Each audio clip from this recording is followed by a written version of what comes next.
It is another beautiful day here in Toronto. The summer's just been super nice, like really nice. Probably one of the best summers weather-wise in a long time.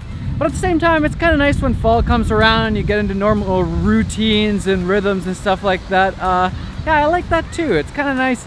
You know what? Let me stop for a second. Sometimes I kind of get this pressure of like, I have to do something because it's so nice outside. I have to go outside. And then after a while, that pressure kind of starts getting annoying. Like I just want to sit at home and watch a movie or something like that. But I have this pressure of like, no, it's summer, I gotta go outside. So again, it's kind of nice that fall is coming. Speaking of summer ending, I decided to do just a sale on all of my presets, courses, everything. A back to school sale because, you know, a lot of you are going to back to school.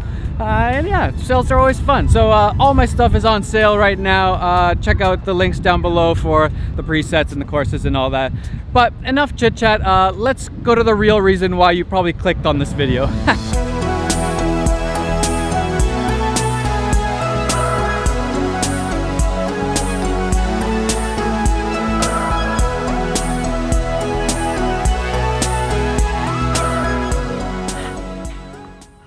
Alright guys, I bought a new camera. And it's been a really long time since I bought a new camera. I bought a new camera. It's this one that I've been actually filming this whole time with, the Sony a7 III.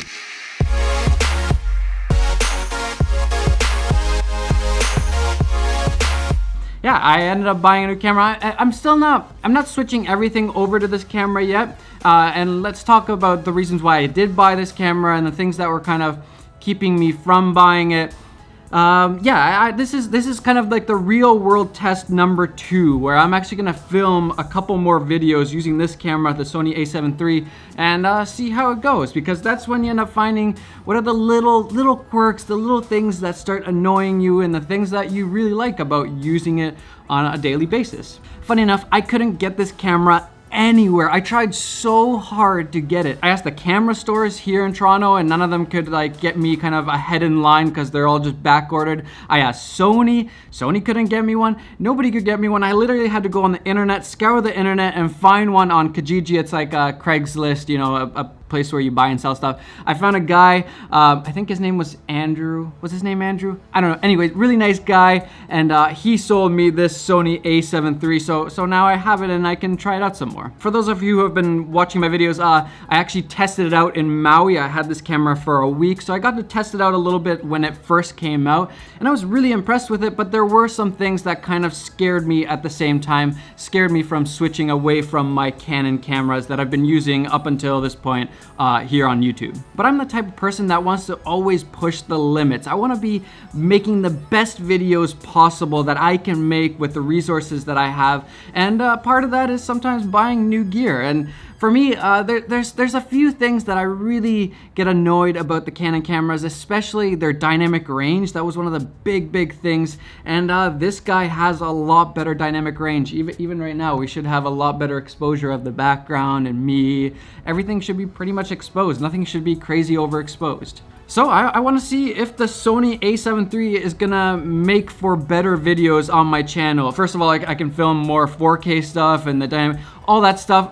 Yeah, I want to see, is this gonna make my videos any better? But the big question I think is, why is this camera, this specific camera, so popular right now? Why is it sold out everywhere? Why is it on back order? Like, it's been on back order for like months now, I feel like. It's been a really long time and still you can't get your hands on this. You can't just go to the store and just buy it right now. So here are my thoughts why I think this camera is probably the hottest camera of the year by probably a long shot even. And first off, I would say it's the price. I think the price range is in that perfect sweet spot where it's not crazy expensive and it's not crazy cheap. It's somewhere in between. It's a couple $1,000s, so it's kind of in a sweet spot. Most people can over time save up that amount of money and buy a camera like this and not feel horrible that they spent, you know, the amount of a decent car on a camera. It's probably the best bang for buck camera right now. Another reason I would say 4K, I mean, pretty much everything has 4K nowadays, but a lot of the Canon cameras don't really do 4K very well, at least. So this camera has 4K. Dynamic range, I already mentioned, that's a really big one for me.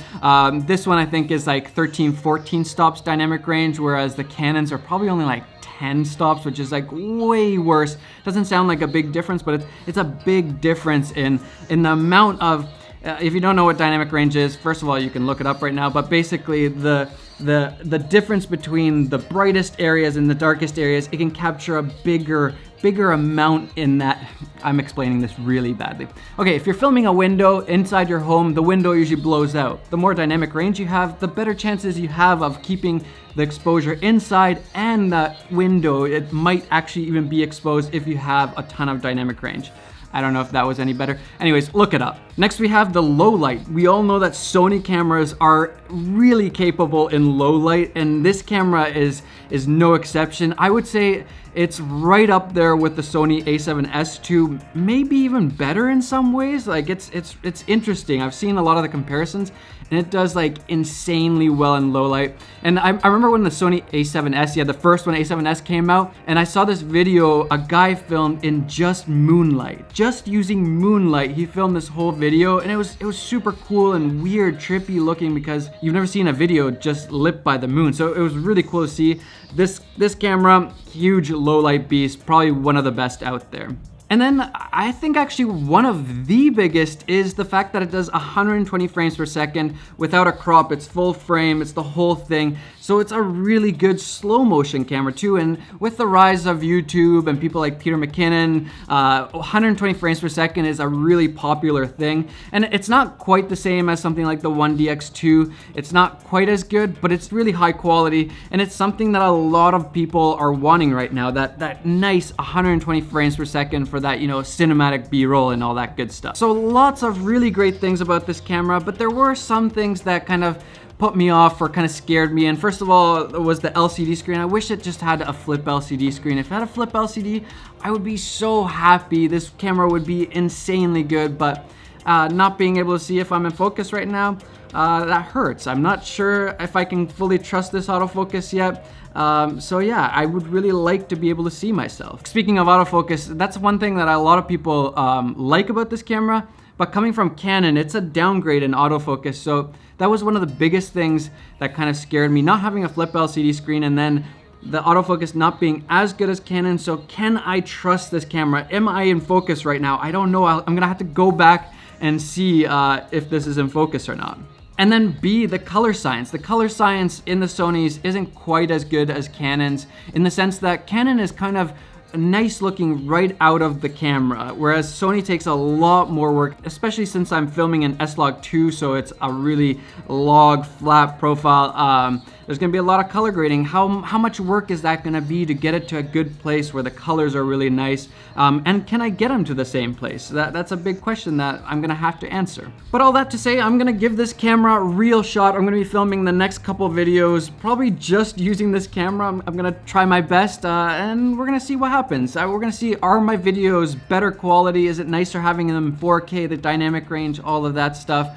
Or is it gonna be a downgrade? Let's see, we're gonna find out. A little experiment here on the channel. So yeah, that's my new camera update, and if you're curious about what lens I'm using, it's the 16-35 f2.8 Sony lens. That's kind of my go-to lens for all things YouTube. It's a really nice range. I really like it.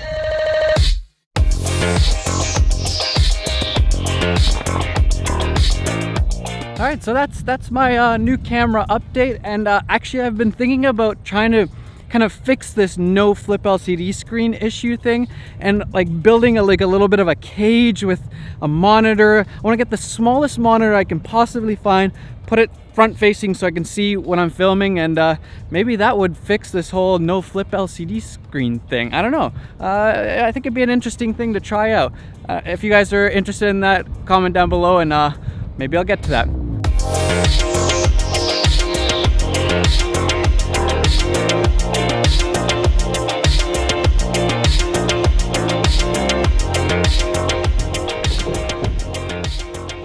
I thought while I still have you guys, I I could give you guys a little bit of a tour of the office. We've moved around some things and there's some new little additions. Let me show you.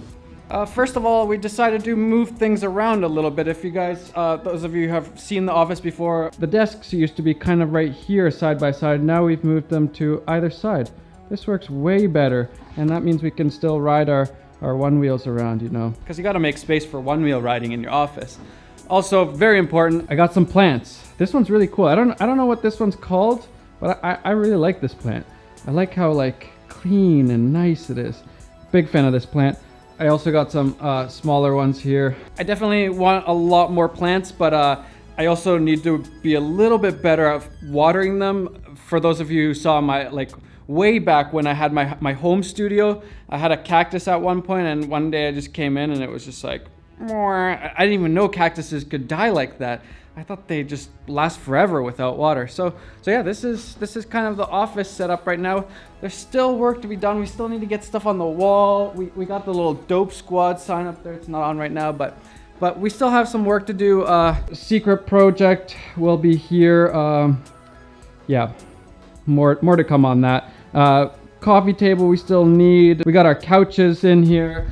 That was a big pain. You guys remember that, but overall, I like the way that this office is coming together, and yeah, it's just really nice to have a space to work out of. I like it. So yeah, that's the new little office tour. Well, it's not new, but modified office tour. Yeah, I'm gonna check out this footage now. I'm really curious to see if it's holding up, because this is the first video that I've made since the Maui one on this camera. So let's see how it goes. But first, just a little bit more riding. Just a little bit.